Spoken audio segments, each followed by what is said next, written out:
আসসালামু আলাইকুম। জাতির বিবেক সাংবাদিক ভাইয়েরা এবং আপনাদের মাধ্যমে আমাদের যে দাবি, সেই দাবিগুলো আমাদের তত্ত্বাবধায়ক প্রধান উপদেষ্টা ডক্টর মোহাম্মদ ইউনূস স্যারের কাছে এবং আমাদের ছাত্র আন্দোলনের সমন্বয়ক মোহাম্মদ নাহিদ ভাইয়ের কাছে আমাদের আবেদনটা পৌঁছে দেওয়ার জন্য আমরা এই আন্দোলন করতেছি। আমাদের মূল দাবি হচ্ছে রাজস্বকরণ। আমার নাম মোহাম্মদ মাহিদুর রহমান, আমি এনএটিভি ক্ষেত্র সহকরণ কল্যাণ পরিষদের সাধারণ সম্পাদক। আমাদের একটাই দাবি, আমাদের একটা প্রাণের দাবি, আমাদের চাকরিটা যেন রাজস্বকরণ হয়।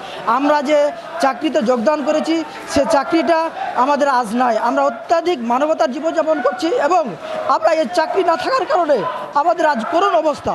বিশেষ করে আমরা এনএটিভি 2 প্রকল্প 2016 সাল থেকে শুরু হয়েছে এবং 23শে জুন শেষ হয়েছে। শেষ হওয়ার পর 1 বছর অতিবাহিত হলো। আমাদের সংসার চালা অত্যন্ত কষ্টকর হয়ে গেছে। আমি এই জন্য আপনাদের মাধ্যমে আমাদের প্রধান উপদেষ্টার কাছে করার জন্য অনুরোধ, আমাদেরকে নির্বাহী আদেশের মাধ্যমে আমাদের চাকরিটা রাজস্বকরণ করা হোক।